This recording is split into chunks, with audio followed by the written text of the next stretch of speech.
Bonjour à tous, nous sommes aujourd'hui à Saint-Sorlin-d'Arves où ont eu lieu de nombreuses inondations il y a quelques jours. Cela fait près d'une semaine que les entreprises sont à pied d'œuvre pour remettre en état le village. Nous sommes aujourd'hui pour faire le point après une semaine de travaux. Qu'en est-il de la situation ?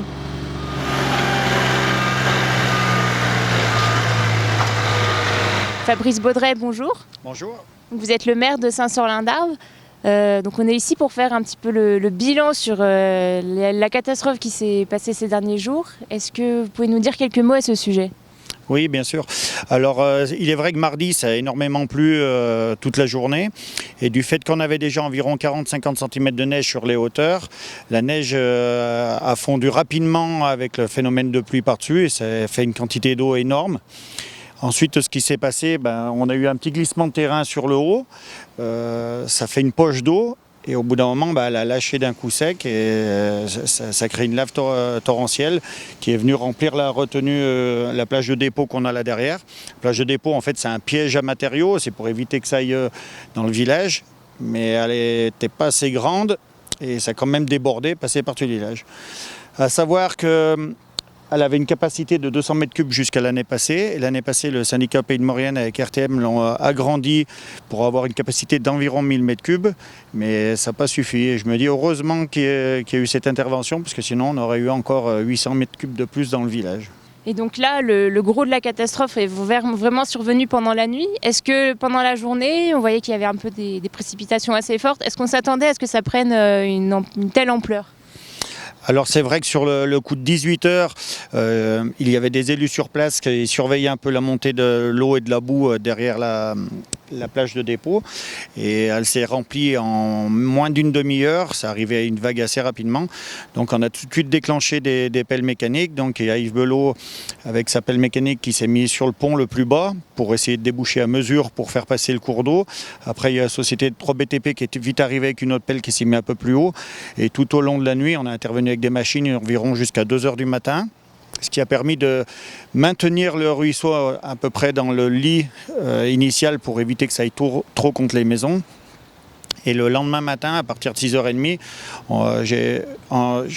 avec la société 3BTP, Yves Belot et d'autres sociétés, on a tout de suite amené d'autres pelles mécaniques pour vraiment attaquer tout de suite le nettoyage, à déboucher, parce qu'on a 6 ponts au total en dessous de cette plage de dépôt, et les 6 étaient complètement bouchés.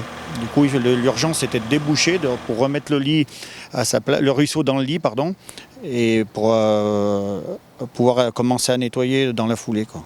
Comment est-ce que vous avez fait pour vous organiser en pleine nuit, tout de suite, pour réagir immédiatement ?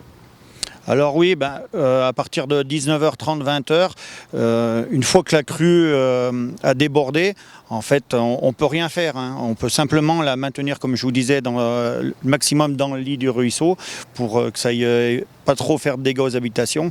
Mais c'est vrai qu'on était beaucoup sollicités par des gens qui voulaient nous aider, mais vu l'ampleur des vagues, on ne pouvait pas prendre le risque d'approcher.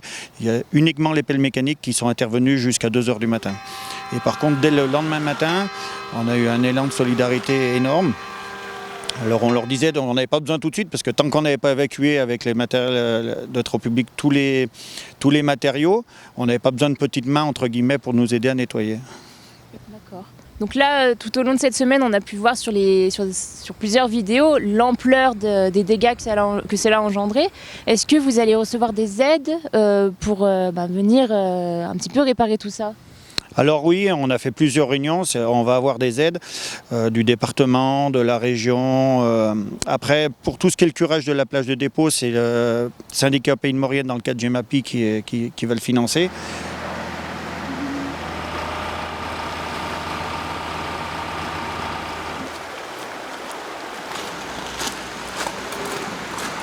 D'accord, vous êtes resté là donc à nettoyer l'église toute cette semaine ? Oui, depuis vendredi pour la vider, même jeudi. On a vidé l'église de la boue et de l'eau. Ensuite, ils ont fait ça à la pelle mécanique parce que c'était plus possible à la main. Et ensuite, des petites mains avec des chiffons, de l'eau chaude et des éponges. Donc Yves, bonjour. Bonjour. Donc vous avez un garage à Saint-Sorlin-d'Arves et vous avez été particulièrement touché. Est-ce que vous pouvez nous raconter un petit peu comment vous avez vécu les événements ? Eh ben, les événements se sont très précipités très rapidement. Ça a commencé le mardi après-midi, on a eu beaucoup de pluie, énormément de pluie. Et en revenant des chantiers, c'était 18 h. Le petit ruisseau aujourd'hui, qui est à côté de nous, il a commencé à sortir un peu légèrement. Une demi-heure après, il avait bouché. Le premier adjoint, Guy Didier, on était là sur place, nous a appelé. On a été chercher une pelle à 15 tonnes à pneus, plus une chargeuse. Avec mon fils, on a raclé tout ce qu'on a pu. Et un peu de temps après, l'entreprise 3BTP est arrivée également sur le pont du Haut qui s'est bouché. Pour les premiers, on va dire, on a travaillé jusqu'à 2 h du matin, donc mardi soir, pour essayer de sauver les résidences qui sont en dessous, Odalis et Goliath, qui sont un petit peu plus loin. Chez eux, a priori, au Dalis, il y a 2 bâtiments, mais bon, ça veut dire 4 appartements qui vont être immobilisés pour l'hiver, je pense. C'est pas dramatique par rapport à ce qu'il y a pu y avoir. On a fait le maximum pour ça. Et le lendemain matin, on a rattaqué à 6 h, à déblayer. Et il faut dire ce qu'il y en a, un énorme de bénévoles énorme. Du matériel, je dirais, je n'ai pas demandé à Fabrice Baudret là, je dirais entre la petite pelle de 1 tonne à celle qui fait 30 tonnes, il y avait au moins 15 machines. Et une dizaine de camions tous les jours qu'on travaillait. Vous voyez, en une semaine, ce qu'on a pu faire. C'est énorme. Voilà. D'accord. Vous avez été à pied d'œuvre toute la nuit, donc? Oui, on a travaillé jusqu'à 2 h du matin, le premier jour. Voilà. D'accord. Et comment on se sent quand on voit tout ça arriver On se sent, moi j'étais sur la pelle à pneus juste là, à 15 mètres de nous. On se dit, mais est-ce que ça va s'arrêter un jour, quoi? Parce que de 7 h du soir à 2 h du matin, c'était de l'eau, de la boue, sans arrêt. Voilà.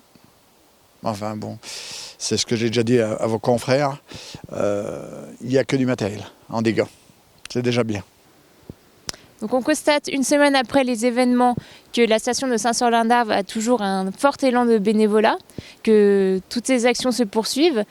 Et on notera aussi que fort heureusement la station a une forte culture du travaux publics et que de ce fait de nombreux engins de chantier étaient à disposition pour pouvoir limiter au maximum l'ampleur des dégâts.